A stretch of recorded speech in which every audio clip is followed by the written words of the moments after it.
नमस्कार प्रिय छात्रों एवं इस चैनल को सुनने और देखने वाले संकाय सदस्यों, आपका इस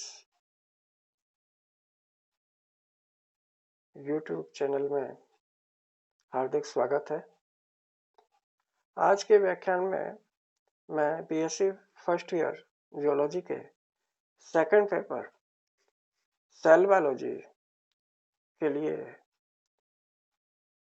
cell structure and function topic के ऊपर आपसे शेयर कर रहा हूँ। यह विषय महर्षि दयानंद सरस्वती विश्वविद्यालय अजमेर से संबद्ध बीएससी फर्स्ट ईयर के जियोलॉजी के सेकंड पेपर से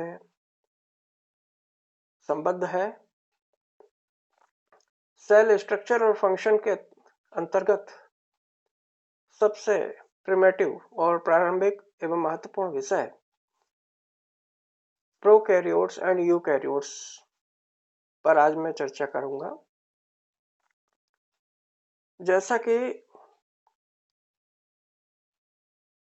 नाम से, टाइटल से स्पष्ट है, प्रोकैरियोट्स और यूकैरियोट्स क्या है। प्रो मीन्स अर्ली और प्रिमिटिव, और कैरियोट्स का मतलब होता है कैरियोन अर्थात न्यूक्लियस। इट मीन्स प्रिमिटिव या आदिम या सरलतम केंद्रक या सरलतम केंद्रकीय संरचना वाली जो कोशिकाएं होती हैं, या जो ऐसे कोशिकीय जीव होते हैं जिनमें सरलतम कोशिकीय केंद्रक की संरचना होती है, उनको प्रोकैरियोट्स कहते हैं। और यूकैरियोट्स का मतलब होता है, यू मतलब हाईली डेवलप्ड, ऐसे प्राणी जिनकी कोशिका का केंद्रक अति विकसित होता है, उनको यूकैरियोट्स कहते हैं। खास बात यह है कि प्रोकैरियोट्स के अंदर केंद्रक झिल्ली नहीं होती है और केंद्रकीय पदार्थ साइटोप्लाज्म के अंदर छितराया रहता है। बैक्टीरिया, माइकोप्लाज्मा, बैक्टीरियोफेज इसके उदाहरण हैं। यूकैरियोट्स के अंदर हाईली डेवलप्ड सेल वाले समस्त प्राणी इसके अंतर्गत आते हैं। तो अब हम ये समझना चाहेंगे कि ये प्रोकैरियोट्स या यूकैरियोट्स अर्थात कैरियोन या सेल क्या है। Cell is a basic unit of structure and function. संरचना एवं कार्यों की एक आधारभूत इकाई को कोशिका कहते हैं। It is capable of leading an independent life, जो कि स्वतंत्र रूप से जीवन को लीड करने की क्षमता रखती है। रॉबर्ट हुक ऐसे व्यक्ति थे जिन्होंने सर्वप्रथम कोशिका को कॉर्क के पीस में माइक्रोस्कोप में देख करके पहचाना था, और रॉबर्ट हुक ने ही सर्वप्रथम एक प्रिमिटिव माइक्रोस्कोप का आविष्कार किया था। He used the term cell in his book Micrographia. Robert Hooke ने अपनी पुस्तक माइक्रोग्राफिया में सर्वप्रथम कोशिका शब्द का उल्लेख किया था। Cells are basically divided into two types. कोशिकाएं मुख्यतः दो भागों में या दो प्रकार में विभाजित की गई हैं, जिनको कि हम प्रोकैरियोट्स और यूकैरियोट्स के नाम से जानते हैं। अब आप एक सारणी के माध्यम से समझिए कि प्रोकैरियोट्स और यूकैरियोट्स में क्या फंडामेंटल डिफरेंस है। प्रोकैरियोट्स में क्या सम्मिलित होते हैं? बैक्टीरिया, ब्लू ग्रीन एल्गी जिसमें साइनोबैक्टीरिया सम्मिलित है, माइक्रोप्लाज्मा, माइकोप्लाज्मा को PPLO, pleuropneumonia like organism, PPLO की फुल फॉर्म क्या है? Pleuropneumonia like organism. और इसी प्रकार से यूकैरियोट्स में क्या चीजें सम्मिलित है? एल्गी है, प्रोटीन्स है, प्रोटिस्टेंस है, मेटाजोन्स है एंड प्लांट्स है। तो प्रोकैरियोटिक सेल्स में cell is a small in size, और इसकी साइज क्या होती है 0.1 से लेकर 5 माइक्रोमीटर होती है। जबकि यूकैरियोट्स में cell size and volume depend on the activities performed by it, अर्थात सेल साइज और वॉल्यूम उसके द्वारा किए जाने वाले कार्यों के ऊपर निर्भर करता है। आमतौर पर ये 5 से लेके 100 माइक्रोमीटर तक होती है। सेल वॉल प्रोकैरियोट्स में is made up of non cellulose material. Cell wall जो है नॉन सेलुलोजिक मटेरियल की बनी हुई होती है। They generally contains muramic acid, amino acid derivatives होता है, ये पेप्टाइडोग्लाइकेन कहलाता है। जबकि यूकैरियोट्स में सेलुलोजिक सेल वॉल होती है और केवल प्लांट सेल्स में पाई जाती है। प्रोकैरियोट्स के अंदर mucopolysaccharides capsule is present in many cells. Cells के ऊपर म्यूकोपॉलीसैकेराइड का एक आवरण पाया जाता है, जबकि यूकैरियोट्स में ऐसा कैप्सूल अनुपस्थित होता है। प्रोकैरियोट्स में cell membrane infolds to form mesosomes that controls cellular respiration and cell division. ये मेसोसोम्स जो होते हैं यूकैरियोट्स में एब्सेंट होते हैं और प्रोकैरियोट्स में ये जो सेल मेम्ब्रेन होती है इनवर्ड फोल्डिंग की वजह से मेसोसोम जैसी संरचना बनाती है, ये पाई जाती है। इसी तरह से प्रोकैरियोट्स के अंदर an organised nucleus is absent.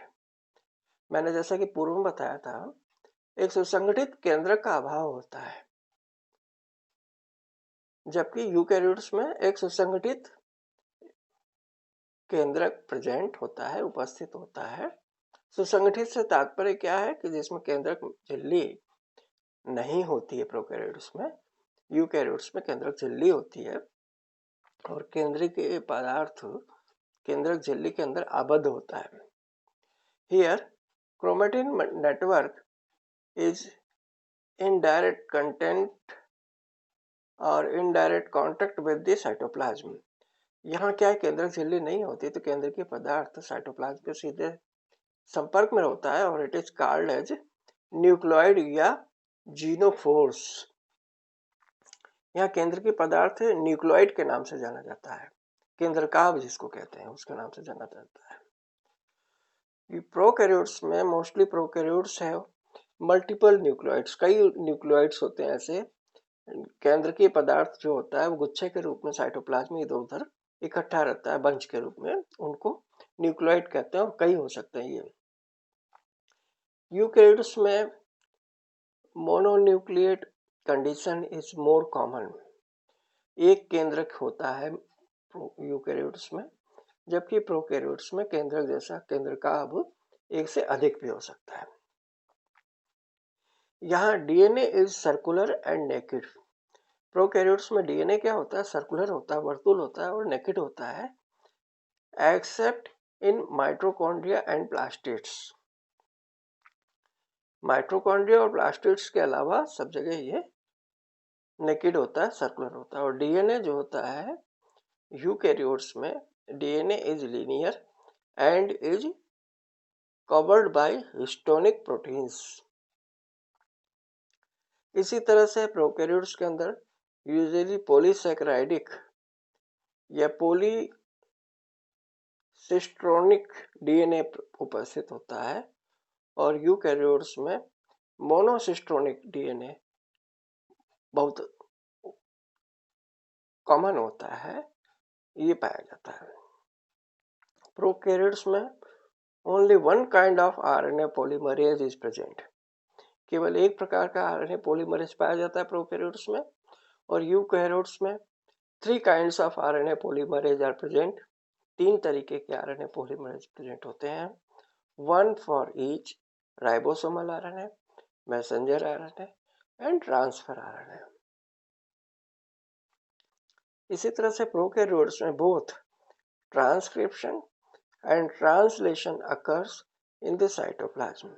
यहाँ क्या होता है, साइटोप्लाज्म के अंदर ही ट्रांसक्रिप्शन और ट्रांसलेशन संपन्न होता है, जबकि यूकैरियोट्स में transcription occurs in the nucleus and translation in the cytoplasm. Prokaryotes में generally extranuclear chromosomes are present. Extranuclear chromosomes prokaryotes में पाए जाते हैं either in the form of plasmid और episomes. यहाँ extranuclear chromosomes plasmid या episome के रूप में पाए जाते हैं, जो कि यूकैरियोट्स में आमतौर पर एब्सेंट होते हैं। इसी तरह से राइबोसोम जो होते हैं प्रोकैरियोट्स के अंदर आमतौर पर 70S होता है, जो कि यूकैरियोट्स में 80S होता है। बहुत खास डिफरेंस है ये। 70S राइबोसोम्स 50S और 30S सब यूनिट से मिलकर बना हुआ होता है, और यूकैरियोट्स का 80S राइबोसोम 60S और 40S सब यूनिट से मिलकर बना हुआ होता है।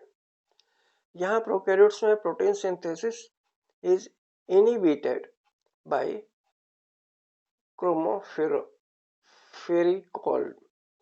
प्रोटीन सिंथेसिस क्रोमोफेरिकॉल से इनहिबिटेड होती है, आबद्ध रोकित प्रतिबंधित होती है, जबकि यूकैरियोट्स में it is inhibited by cycloheximide.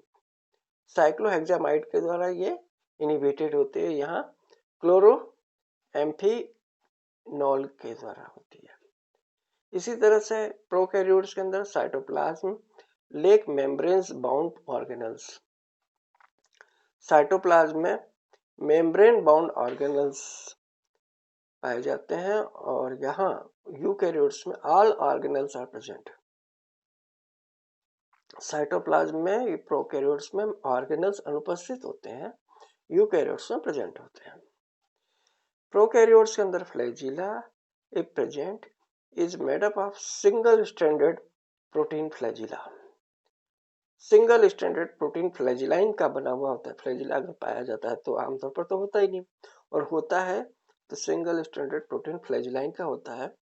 Eukaryotes के अंदर cilia and flagella shows characteristics 9+2 arrangements of microtubules and are made up of protein tubulin. Eukaryotes में सीलिया या फ्लैजिला अगर आमतौर पर होते हैं, जो कि 9+2 के अरेंजमेंट में होते हैं, और जो कि माइक्रोट्यूबुल्स के बने हुए होते हैं, और ये ट्यूबुलिन प्रोटीन के खास तौर से संगठित होते हैं, संगठक होते हैं। प्रोकैरियोट्स में microfilaments actin and myosin are absent होते हैं। माइक्रोफिलामेंट्स के अंदर एक्टिन और मायोसिन प्रोटीन अनुपस्थित होती है, जबकि यूकैरियोट्स में माइक्रोफिलामेंट्स are present. Prokaryotes में सब vacuoles are absent. Instead of they have gas vacuoles. यहाँ पर गैस वैक्यूल्स पाए जाते हैं। सब वैक्यूल्स रसधानी, रस से भरी हुई चीजें अनुपस्थित होती हैं, उसकी जगह गैस ही वायु से भरी हुई पाई जाती हैं, जबकि यूकैरियोट्स में true sap vacuoles are common in plant cells. Prokaryotes में cytoplasm does not show streaming movement. Prokaryotes में साइटोप्लाज्म के अंदर स्ट्रीमिंग मूवमेंट नहीं होता है। यूकैरियोट्स में स्ट्रीमिंग मूवमेंट या cyclosis is common characteristic of cytoplasm. बहुत ही कॉमन फिनोमेना होता है साइक्लोसिस और streaming. Here respiratory enzymes are associated with the plasma membrane and mysosomes. Prokaryotes में जो श्वसन के एंजाइम्स होते हैं, विकर होते हैं, वो प्लाज्मा मेम्ब्रेन से, जिसको कि मेसोसोम्स कहते हैं, उससे संबद्ध होते हैं, उससे जुड़े हुए होते हैं, और यहाँ यूकैरियोट्स में they are present in this cytoplasm and mitochondria. आप जानते हैं कि यूकैरियोट्स की जो सेल्स होती हैं, उनमें साइटोप्लाज्म के अंदर या माइटोकॉन्ड्रिया के अंदर रेस्पिरेटरी एंजाइम्स पाए जाते हैं। प्रोकैरियोट्स में कार्डियोलिपिड प्रेजेंट होता है, यूकैरियोट्स में अनुपस्थित होता है।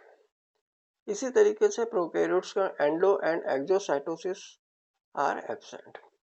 एंडो और एक्सोसाइटोसिस आप जानते हैं किसी भी पदार्थ का सेल के मेम्ब्रेन के द्वारा अंदर प्रवेश करना और बाहर निकलने की प्रक्रिया प्रोकैरियोट्स में नहीं पाई जाती है, जबकि यूकैरियोट्स में ये घटना देखने को मिलती है। प्रोकैरियोट्स में दे डिवाइड बाय एमायोटिक और सिंपल फिशन। ये असूत्री विभाजन के द्वारा या सामान्य विखंडन के द्वारा ये विघटित होते हैं, ये के द्वारा ये पुनरुत्पादित होते हैं, इनमें फिशन होता है। जबकि यूकैरियोट्स में डिवाइड बाय माइटोसिस और मियोसिस। जबकि यूकैरियोट्स में क्या होता है कि इनके अंदर माइटोसिस या मियोसिस की घटना देखने को मिलती है। प्रोकैरियोट्स में एक बड़ी महत्वपूर्ण बात यह होती है कि यहाँ पर सेंट्रियोल नहीं पाया जाता है, सेंट्रियोल इज एब्सेंट।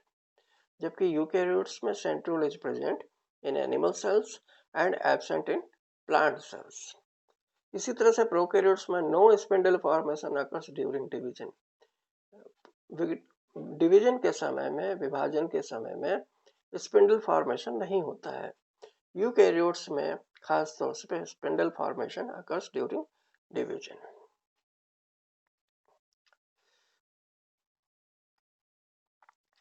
यहाँ आप देखिए ये प्रोकैरियोटिक सेल है, ये फ्लैजिला है, बाहर की तरफ निकले हुए फ्लैजिला में यहाँ पर ये क्रोमेटोफोर्स है, रंगाकणिकाएं हैं, राइबोसोम्स हैं 70s, ये माइक्रो म्यूकोजीनस शीथ होती है बाहर की तरफ। यहाँ बीच के अंदर ये जो है जीनोफोर्स होते हैं, जो कि डीएनए स्ट्रैंड है वो बीच में पड़ा हुआ होता है। मिजोसोम्स होते हैं, ये मिजोसोम्स बड़े कॉमन होते हैं प्लाज्मा मेम्ब्रेन के अंदर की ओर मुड़ने से बनते हैं ये, और एंडोप्लास्ट इसके अंदर पाया जाता है। चेन ऑफ रेस्पिरेटरी एंजाइम्स इसके प्लाज्मा मेम्ब्रेन के अंदर की ओर लगी हुई होती है। फैट ग्लोबुलस पाए जाते हैं, आरएनए पाया जाता है, और सेल वॉल इसके अंदर आमतौर पर देखने को मिलती है। प्रोकैरियोटिक सेल है। यहाँ न्यूक्लियोइड जो होता है, देखिए ये न्यूक्लियोइड क्या है, ये जो जेनेटिक मटेरियल है आरएनए या डीएनए, इसको यहाँ न्यूक्लियोइड कहते हैं, और ये न्यूक्लियोइड सर्कुलर डीएनए का बना हुआ होता है, और इसके बीच बीच में वैक्यूल्स होती हैं। तो ये जो संरचना है ये प्रोकैरियोट की है। इसके विपरीत यूकैरियोट्स के अंदर आप जानते हैं, बड़ी कॉमन सी बात है, यूकैरियोटिक सेल जो होती है यहाँ वेल डिफाइंड न्यूक्लियस होता है, जिसमें न्यूक्लियर मेम्ब्रेन होती है, उसके अंदर न्यूक्लियोलस होता है, गोल्गी कॉम्प्लेक्स होती हैं, माइटोकॉन्ड्रिया होती है, टीएस राइबोसोम्स होते हैं, लाइसोसोम्स होते हैं, गोल्गी कॉम्प्लेक्स होती है। इसी तरीके से सारे माइक्रो ट्यूब्यूल्स होती हैं, क्रोमेटिन मटेरियल न्यूक्लियस के अंदर स्थित होता है। ये सारी जो संरचना है ये यूकैरियोटिक सेल्स के अंदर देखने को मिलती है। तो ये जो आज का टॉपिक है हमने आपको शेयर किया, ये प्रोकैरियोटिक और यूकैरियोटिक सेल्स के अंदर जो मूलभूत अंतर पाए जाते हैं उससे संबंधित था। आप इसको अच्छे से पढ़िएगा, समझिएगा, एग्जाम की दृष्टि से बहुत इंपॉर्टेंट है। अक्सर difference between eukaryotic and prokaryotic cells परीक्षा में पूछा जाता है और इसके एग्जाम्पल्स पूछे जाते हैं। Thank you very much.